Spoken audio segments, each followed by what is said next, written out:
Good morning, students. Once again, I welcome you all to the e-learning platform by the Department of Automobile Engineering of BSIET.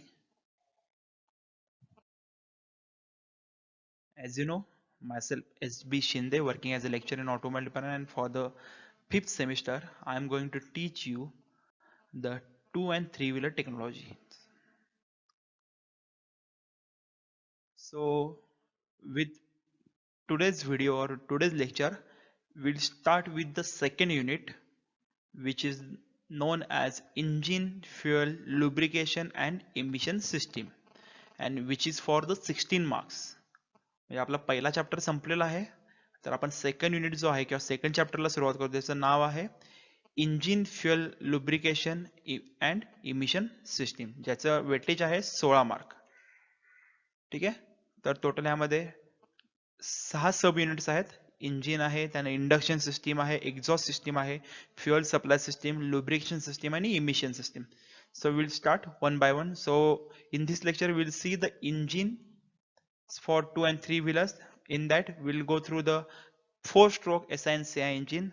As you gone through this point in engine subject, and second point is the engine selection criteria for 2 wheeler and 3 wheeler. म्हणजे engine choose करायचं असेल as a manufacture म्हणून तुम्हाला engine choose करायचं आहे, तर कुठल्या criteria तुम्हाला विचार करावा लागेल हे आपल्याला आजच्या लेक्चरला बघायचं आहे. तर सुरुवात करतोय. So what do you mean by engines? तुम्ही सेकंड इयरला असताना इंजिन सब्जेक्ट होता, ऑटोमोबाईल इंजिन, त्यामध्ये शिकलेला आहे इंजिन म्हणजे काय. So the engine is internal combustion engine needs fuel, ignition and compression in order to run. Engine म्हणजे पहिल्यांदा इंजिनची डेफिनेशन काय, विच युजेस अ केमिकल. कुठले कुठले केमिकल यूज करते, तर पेट्रोल आहे, आणि एअर बरोबर रिॲक्शन होते, त्याची हीट डेव्हलप केली जाते, आणि ही थर्मल एनर्जी कशामध्ये कन्वर्ट करते, तर मेकॅनिकल एनर्जी. म्हणजे काय, तर इंजिन मध्ये ही थर्मल एनर्जी आहे, हीट एनर्जी आहे, त्याचं कन्वर्जन मेकॅनिकल एनर्जी मध्ये केलं जातं, त्याला म्हणायचं engine. This is the simplified photograph of engine. तुम्हाला हे पार्ट्स दिसतात, तुम्ही इंजिन सब्जेक्ट मध्ये पूर्ण बघितलेलं आहे, त्यामुळे आपण आज ह्या टू व्हीलर टेक्नॉलॉजी मध्ये जास्त आपण डीपली बघणार नाहीये. तर त्याचे टाइप्स काय आहेत, तर 4-स्ट्रोक गॅसोलिन इंजिन, गॅसोलिन म्हणजेच पेट्रोल. 2-स्ट्रोक gasoline engine, diesel engine, rotary and steam engine. Rotary engine हे एअरक्राफ्ट साठी वगैरे वापरले जातात, आणि स्टीम इंजिन टर्बाइन्स वगैरे जे असतील त्यासाठी, किंवा रेल्वे वगैरे आहेत, रेल्वेचे इंजिन्स आहेत, ते स्टीम इंजिन्स असतात. सो दीज आर और this is nothing but the engine. आता इथं तुम्ही बघताय, this is the inline engine. This is V shape. First one is the inline engine. The cylinders are arranged in inline. Single bank एका line मध्ये सगळे दिसतात, त्या महिला म्हणलेलं आहे इनलाइन. हे व्ही इंजिन आहे. व्ही इंजिन म्हणजे व्ही शेप मध्ये इकडं आणि इकडं आहे, त्यामुळे the cylinders are arrange in 2 banks set at an angle to the one other. हे जे अँगल आहे ह्या अँगल वर बसवलेलं आहे, त्यामुळे त्याला व्ही इंजिन असा व्ही शेप आहे त्याचा. आणि फ्लॅट इंजिन, दोन्ही फ्लॅट आहेत, एका लाईन मध्ये आहेत इकडं. So the cylinders are arranged in 2 banks on opposite sides of the engine. हे जस्ट इंट्रोडक्शन आहे तुमच्यासाठी, हे आपल्याला काही सिलेबस मध्ये आहे नाही, पण just this is the introduction. So this is the basic diagram for internal combustion engine. तर इंटरनल कंबशन इंजिन म्हणजे काय, तर मग जसं सांगितलं, जे केमिकल एनर्जीचं कन्व्हर्जन मेकॅनिकल एनर्जी मध्ये करणार आहे त्याला म्हणतोय आपण इंजिन. आणि इंटरनल कंबशन आणि एक्सटर्नल कंबशन म्हणजे काय, इंटरनल म्हणजे जे कंबशन हे इंजिन मध्ये होणार आहे आणि पॉवर डेव्हलप होते, आणि एक्सटर्नल म्हणजे काय, जे कंबशन जे आहे ते आउटसाइड द सिलेंडर होत आहे, आणि त्यानंतर त्याचं कंबशन होते. So this is the internal combustion engine. ही जी डायग्राम आहे ती इंटरनल कंबशन इंजिनची आहे.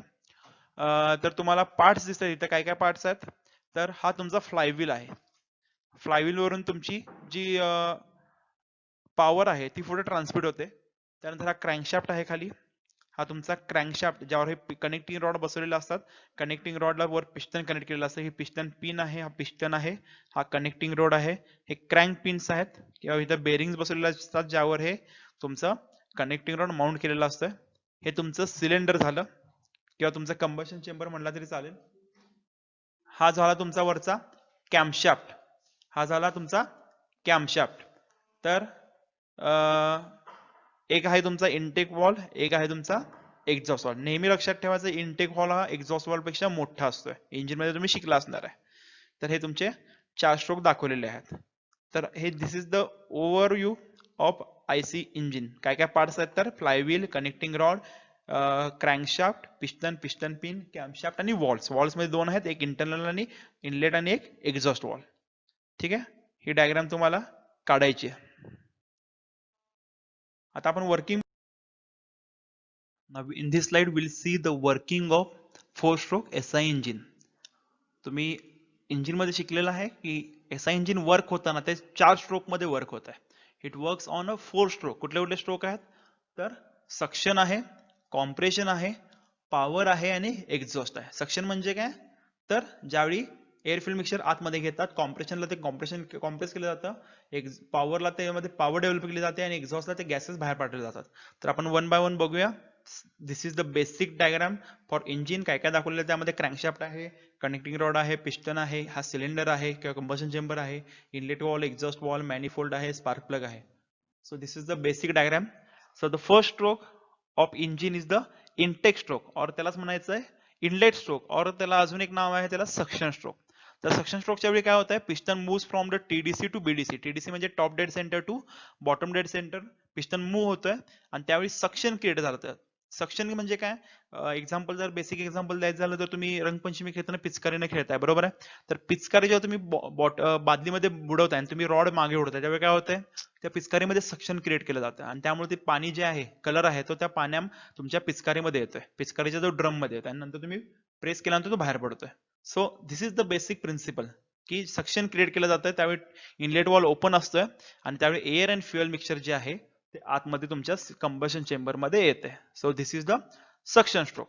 Second stroke is the compression stroke. Compression स्ट्रोकला काय होतंय, after this 180 degree piston moves from BDC to TDC. Bottom dead centre पासून पिस्टन कुठे मूव्ह होणार आहे, टॉप डेड सेंटर कडे मूव्ह होणार आहे. पण ह्यावेळी कॉम्प्रेशन स्ट्रोकला इनलेट वॉल आणि एक्झॉस्ट वॉल दोन्ही वॉल काय असतात तुमचे क्लोज असतात. दोन्ही वॉल तुमचे क्लोज असतात. दोन्ही वॉल क्लोज असल्यामुळे काय होणार आहे, हे जे एअर फ्युएल आहे ते काय होणार आहे, ह्या वरच्या हेडच्या मध्ये आणि तुमच्या पिस्टनच्या मध्ये दाबलं जाणार आहे, कॉम्प्रेस होणार आहे. कॉम्प्रेस झाल्यामुळे त्याचं प्रेशर तिथं तुमचं काय होणार आहे, वाढणार आहे. So this is non as the compression stroke. आता थर्ड स्ट्रोक आहे तुमचा पॉवर स्ट्रोक. ह्यालाच दुसरं नाव आहे वर्किंग स्ट्रोक. वर्किंग स्ट्रोक का म्हणलेला आहे, कारण की ह्या स्ट्रोक मध्येच इंजिन मधली जी पॉवर आहे ती डेव्हलप होते. तर ह्यावेळी सुद्धा दोन्ही वॉल क्लोज असतात, इनलेट वॉल आणि एक्झॉस्ट वॉल दोन्ही वॉल क्लोज असतात आणि piston is moving from TDC to BDC. During the power stroke piston is move from TDC to BDC. कशामुळं तर वर काय होतं, स्पार्क पडतोय.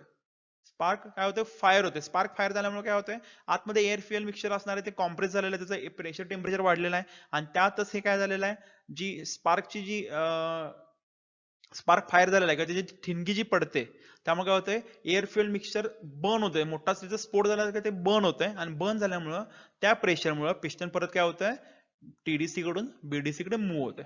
पिस्टन त्यामुळे काय होतंय, टीडीसी कडून बीडीसी कडे मूव्ह होतोय. So this is the power stroke. आणि लास्ट स्ट्रोक कुठला आहे तुमचा, एक्झॉस्ट स्ट्रोक. त्यालाच म्हणायचं एक्सपान्शन स्ट्रोक. तर एक्झॉस्ट स्ट्रोक म्हणजे काय, तर यामध्ये piston is moving from BDC to TDC. Bottom dead centre कडनं टॉप डेड सेंटर कडे जातोय. यावेळी इनलेट वॉल हा क्लोज असतोय आणि एक्झॉस्ट वॉल हा तुमचा ओपन झालेला असतोय.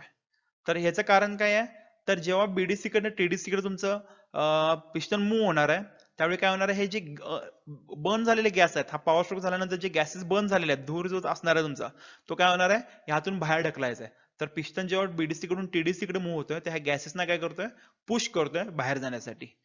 तर त्यामुळं तुमचा एक्झॉस्ट वॉल हा छोटा असतो, इनलेट वॉल, कारण की सक्शन क्रिएट नाही झालं तर काय होणार आहे, तर प्रॉपर एअर फ्युएल मिक्सचर आत होणार नाही. म्हणून इनलेट वॉल हा नेहमी मोठा असतो आणि एक्झॉस्टला काय तुम्ही खालून पुश करता, त्यामुळे ते गॅसेस बाहेर जाणारच आहेत. त्यामुळे एक्झॉस्ट वॉल तुमचा नेहमी छोटा असतो. इनलेट वॉल हा नेहमी मोठा, एक्झॉस्ट वॉल नेहमी छोटा. So this is the 4 stroke SI engine. Suction स्ट्रोकला एअर फ्युएल मिक्सचर आत येत आहे, कॉम्प्रेशनला both the valves are close आणि air fuel mixture is compressed during the power stroke. Spark is initiated, and with this spark, air fuel mixture gets burned, and due to that pressure, piston is moving from TDC to BDC, and last stroke is the exhaust stroke. त्यावेळी काय होते, piston is moving from the BDC to TDC and pushing the exhaust gases out of the combustion chamber. So this is the 4-stroke SI engine.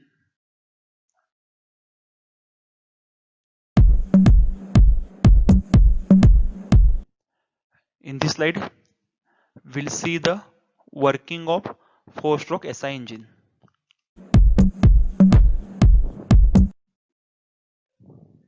Hi friends, today we are discuss about the working principle of 4-stroke petrol engine and its operations.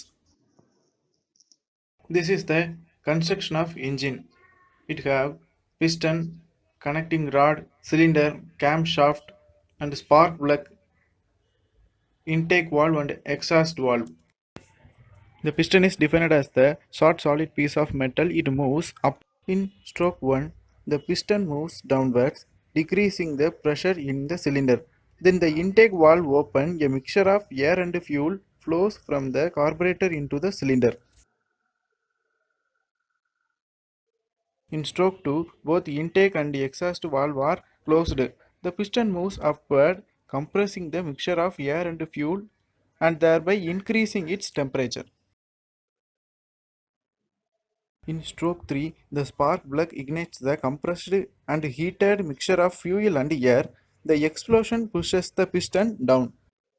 In stroke 4, the piston moves upward, the exhaust valve opens, and the exhaust gases are expelled. In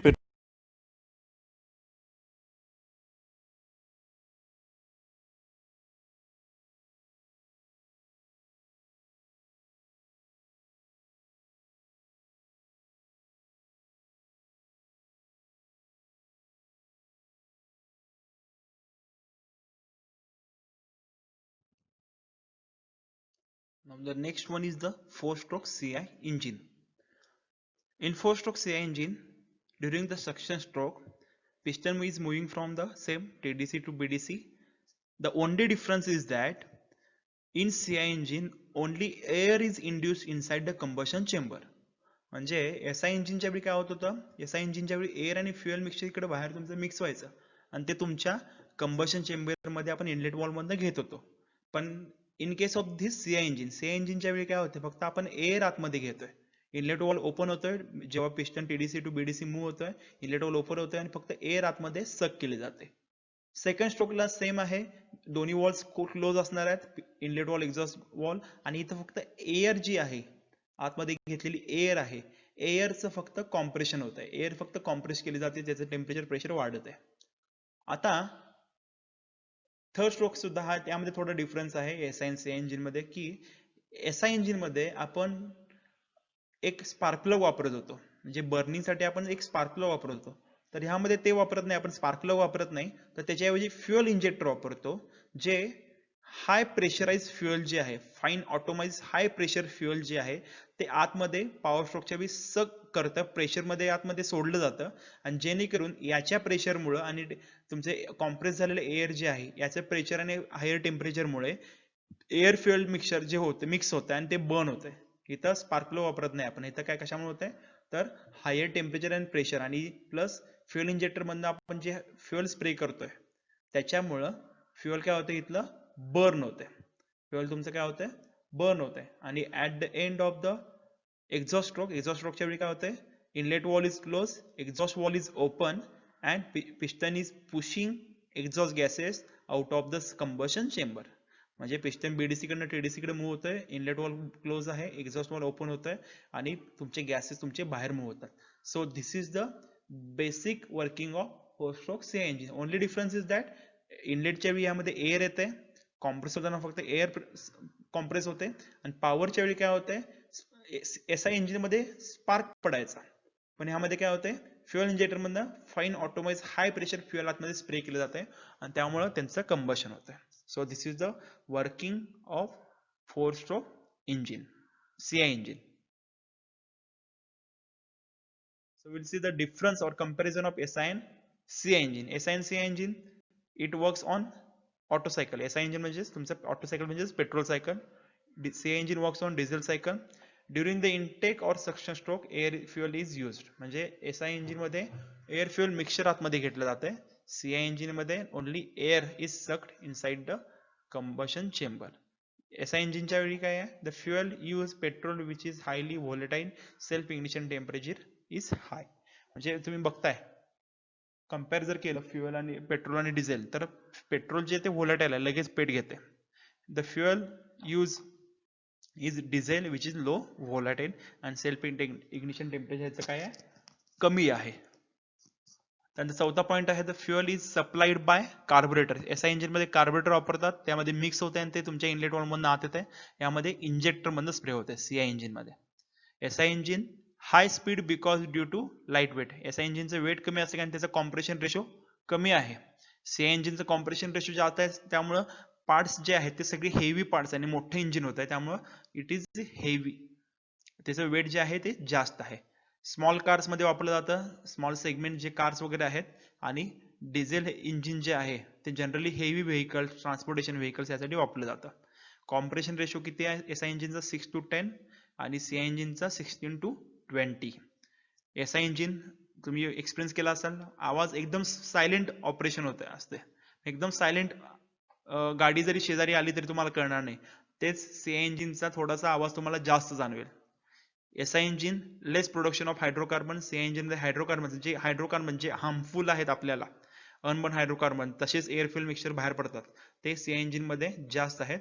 आणि शेवटचं आहे, SI इंजिनला maintenance जे आहे किंवा मेंटेनन्सची cost जी आहे ती कमीत कमी आहे. सीआय इंजिनची मेंटेनन्स कॉस्ट काय आहे, जास्त आहे. So this is the basic comparison of the SI and CI engine. आता शेवटचा पॉइंट आजच्या लेक्चरचा, engine selection criteria for 2 and 3 wheeler. म्हणजे तुम्हाला 2 and 3 व्हीलरचं इंजिन किंवा इव्हन तुम्हाला 4 व्हीलरचं इंजिन जर तुम्हाला चूज करायचं किंवा ऍज अ मॅन्युफॅक्चर तुम्हाला एखादा डिसाईड करायचं की तुम्हाला नवीन घेताना डिसाईड करायचं, तुम्ही काय काय क्रायटेरिया बघणार, तर ह्या क्रायटेरिया असणार आहेत. व्हेकल टाईप, म्हणजे आता तुम्हाला तुम्ही डिझाईन करताय एखादी गाडी, तुम्ही डिझाईन करताय, तर व्हेकल टाईप म्हणजे तुम्ही मोपेड बनवणार आहे, म्हणजे स्कूटर बनवणार आहे का, तुम्ही बुलेट सारखी हेवी गाडी बनवणार आहात का, स्पोर्ट्स बाईक बनवणार आहात का, नॉर्मल सिटी बाईक बनवणार आहात, त्या व्हेकलच्या टाईपवर तुम्हाला इंजिनचं सिलेक्शन घ्यायचं आहे. पॉवर पर लिटर, म्हणजे एका लिटरला किती पॉवर त्यानं डेव्हलप केली पाहिजे. आता बुलेटची पॉवर वेगळी आहे, रेग्युलर तुमची ऍक्टिव्हाची पॉवर वेगळी आहे, हिरोच्या गाड्यांची पॉवर वेगळी आहे. तेच तुम्ही जर स्पोर्ट्स बाईक गेला, हायाबुसा वगैरे, त्यांची पॉवर वेगळी आहे. एका लिटरला किती पॉवर डेव्हलप करणार, हे पॉवर त्यावर तुम्ही सुद्धा हे डिसाईड करणार, आणि त्यावर तुम्ही इंजिन डिझाईन करणार आहे. इंजिन लोकेशन, इंजिन लोकेशन आपण पहिल्या चॅप्टरला बघितलेलं आहे टाइप्स ऑफ फ्रेम मध्ये, की इंजिन लोकेशन वेगवेगळ्या ठिकाणी असणार आहे. त्या लोकेशनवर तुमच्या गाडीच्या डिझाईनवर तुम्ही इंजिन चूज करणार आहे की इंजिन मोठं पाहिजे, लहान पाहिजे. त्यानंतर अवेलेबिलिटी ऑफ स्पेस, स्पेस किती आहे, स्पेस जास्त आहे आणि छोटे इंजिन वापरते असं नाही, तर स्पेसच्या नुसार तुम्ही तिथे डिझाईन करणार आहे की ह्या स्पेसला कुठलं इंजिन व्यवस्थित बसू शकते, त्यावर तुम्ही इंजिन डिझाईन करणार किंवा इंजिन चूज करणार आहे. मॅक्सिमम पॉवर आउटपुट रिक्वायर्ड, किती पॉवर तुम्हाला जास्तीत जास्त पाहिजे, 100cc तुम्हाला किती पॉवर देणार आहे, तेच 1000cc इंजिन किती पॉवर देणार आहे. मग तुमची रिक्वायरमेंट काय आहे, जसं पहिल्या मध्ये बघितलं की व्हेकल टाईप, त्यानुसार म्हणजे तुमची गाडीची रिक्वायरमेंट काय, ऍप्लिकेशन कुठं आहे, यावर तुमचं हे ठरणार आहे की मॅक्सिमम पॉवर आउटपुट रिक्वायर्ड त्याला किती आहे, त्यावर सुद्धा इंजिन सिलेक्शन क्रायटेरिया हा सुद्धा महत्वाचा आहे. सेकंड लास्ट आहे व्हेकल लोड कॅरिंग कॅपॅसिटी. आता साधी गाडी 100cc एक दोघांना एकदम इझिली घेऊ शकते. तीच जर तुम्ही 350cc बुलेट जर बघितली, तर 3-4 जण जरी बसले तर ती त्याचं तेवढं लोड घेऊ शकते. So will see the vehicle load carrying capacity, म्हणजे त्याचे ऍप्लिकेशन कशासाठी वापरणार आहे तुम्ही. आणि कॉस्ट ऑफ द व्हेकल, सगळ्यात महत्वाचा सध्याचा महत्वाचा पॉईंट म्हणजे कॉस्ट. आता बघताय की नवीन नॉर्म्समुळे कॉस्ट वाढलेली आहे, तर कॉस्टची, इंजिनची कॉस्ट सुद्धा ही महत्वाचा पॅरामीटर आहे तुम्ही इंजिन सिलेक्ट करता. So these are the 7 parameters. On this parameter or on this criteria will select or the selection of engine is done. So this is done with the 2.1 point. So these 5 questions you have to complete as assignment number first for the second unit. In next lecture we'll see the valve operating mechanism. Thank you.